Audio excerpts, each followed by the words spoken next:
encantado. Giovannino y Serenella caminaban por las vías del tren. Abajo había un mar todo escamas, azul oscuro, azul claro. Arriba un cielo apenas estriado de nubes blancas. Los rieles eran relucientes y quemaban. Por las vías se caminaba bien y se podía jugar de muchas maneras. Mantener el equilibrio, él sobre un riel y ella sobre el otro, y avanzar tomados de la mano, o bien saltar de un durmiente a otro sin apoyar nunca el pie en las piedras. Giovannino y Serenella habían estado cazando cangrejos y ahora habían decidido explorar las vías, incluso dentro del túnel. Jugar con Serenella daba gusto, porque no era como las otras niñas, que siempre tenían miedo y se echaban a llorar por cualquier cosa. Cuando Giovannino decía «vamos allá», Serenella lo seguía siempre sin discutir. Den, sobresaltados, miraron hacia arriba. Era el disco de un poste de señales que se había movido. Parecía una cigüeña de hierro que hubiera cerrado bruscamente el pico. Se quedaron un momento con la nariz levantada. Qué lástima no haberlo visto. No volvería a repetirse. «Está a punto de llegar un tren», dijo Giovannino. Serenella no se movió de la vía. «¿Por dónde?», preguntó. Giovannino miró a su alrededor con aires de saber. Señaló el agujero negro del túnel, que se veía ya límpido, ya desenfocado, a través del vapor invisible que temblaba sobre las piedras del camino. «Por allí», dijo. Parecía oír ya el oscuro resoplido que se venía del túnel y vérselo venir encima, escupiendo fuego, las ruedas tragándose los rieles implacablemente. «¿Dónde vamos, Giovannino?». Había del lado del mar grandes pitas grises erizadas de púas impenetrables. Del lado de la colina corría un seto de hipomeas cargadas de hojas y sin flores. El tren aún no se oía, tal vez corría con la locomotora apagada, sin ruido, y saltaría de pronto sobre ellos. Pero Giovannino había encontrado ya un hueco en el seto.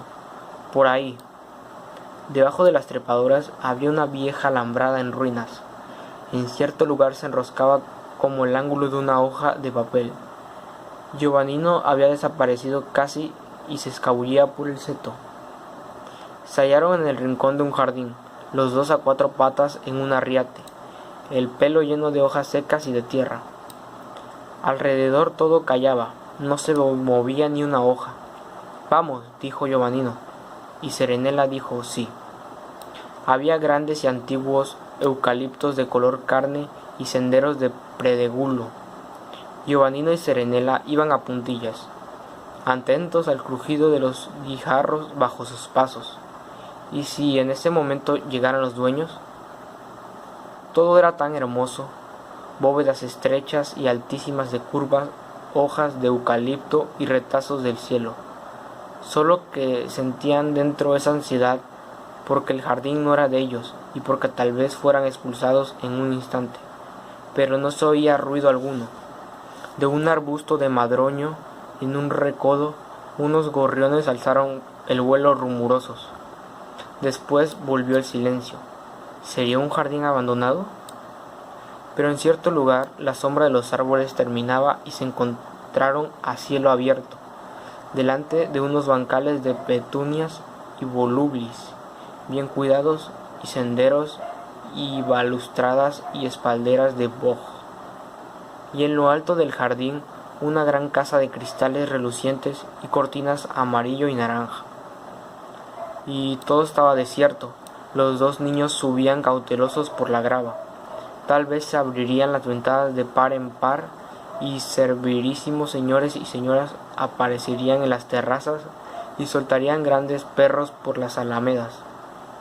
Cerca de una cuneta encontraron una carretilla. Giovanni la cogió por las varas y la empujó.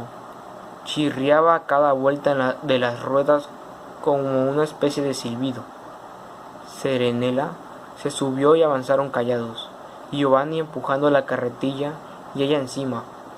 A lo largo de los arriates y surtidores, «Esa», decía de vez en cuando Serenella en voz baja, señalando una flor.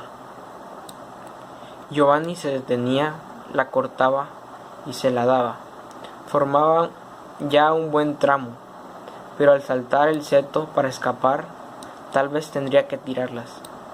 Llegaron así a una explanada y la grava terminaba y el pavimento era de cemento y baldosas, y en medio de la explanada se abría un gran rectángulo vacío, una piscina. Se acercaron, eran de mosaicos azules, llena hasta el borde de agua clara. ¿Nos zambullimos?, preguntó Giovannino a Serenela. Debía de ser bastante peligroso, si se lo preguntaba y no se limitaba a decir al agua. Pero el agua era tan límpida y azul y Serenela nunca tenía miedo. Bajo la carretilla donde dejó el ramo llevaban el bañador puesto. Antes habían estado cazando cangrejos. Giovannino se arrojó, no desde el trampolín porque la zambullida hubiera sido demasiado ruidosa, sino desde el borde. Llegó al fondo con los ojos abiertos y no veía más que azul, y las manos como peces rosados, no como debajo del agua del mar llena de informes sombras verdinegras. Una sombra rosada encima. Serenela.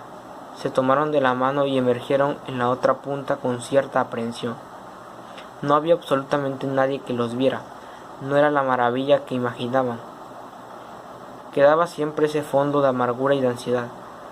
Nada de todo aquello les pertenecía y de un movimiento a otro, fuera, podían ser expulsados. Salieron del agua y justo allí, cerca de la piscina, encontraron una mesa de ping-pong. Inmediatamente Giovannino golpeó la pelota con la paleta. Serenela, rápida, se la devolvió desde la otra punta. Jugaban así con golpes ligeros para que no los oyeran desde el interior de la casa. De pronto la pelota dio un gran rebote y para detenerla, Giovannino la desvió y la pelota golpeó a un gong colgado entre los pilares de una pérgola, produciendo un sonido sordo y prolongado. Los dos niños se agacharon en un arriate de ranúnculos. Enseguida llegaron dos criados de chaqueta blanca con grandes bandejas. La apoyaron en una mesa redonda debajo de un parasol de rayas amarillas y anaranjadas y se marcharon. Giovannino y Serenela se acercaron a la mesa. Había té, leche y bizcocho. No había más que sentarse y servirse.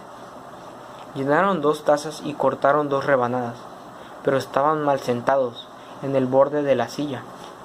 Movían las rodillas y no lograban saborear los pasteles y el té con leche. En aquel jardín todo era así, bonito e imposible de disfrutar, con esa incomodidad dentro y ese miedo de que fuera solo una distracción del destino y de que no tardarían en pedirles cuentas. Se acercaron a la casa de puntillas. Mirando entre las tablillas de una persiana, vieron, dentro de una hermosa habitación en penumbra, con colecciones de mariposas en las paredes, y en la habitación había un chico pálido. Debía ser el dueño de la casa y del jardín, agraciado de él. Estaba tendido en una mecedora y hojeaba un grueso libro ilustrado. Tenía las manos finas y blancas y una pijama cerrado hasta el cuello, a pesar de que era verano.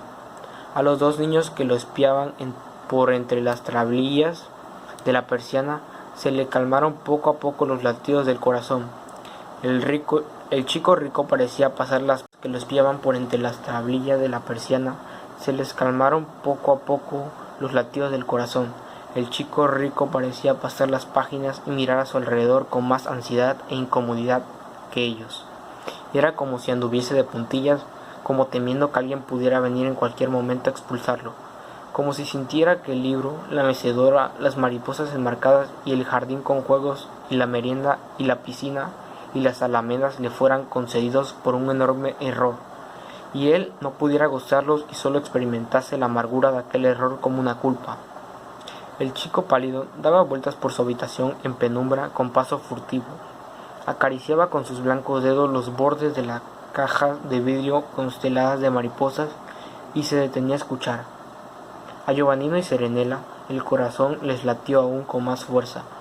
Era el miedo de que un sortilegio pesara sobre la casa y el jardín, sobre todo las cosas bellas y cómodas, como una antigua injusticia. El sol oscureció de nubes muy calladitos. Giovanni y Serenela se marcharon. Recorrieron de una vuelta los senderos, con paso rápido pero sin correr, y atravesaron gateando el seto. Entre las pitas encontraron un sendero que llevaba a la playa, pequeña y pedregosa, con montones de algas que dibujaban la orilla del mar. Entonces inventaron un juego espléndido, la batalla de algas.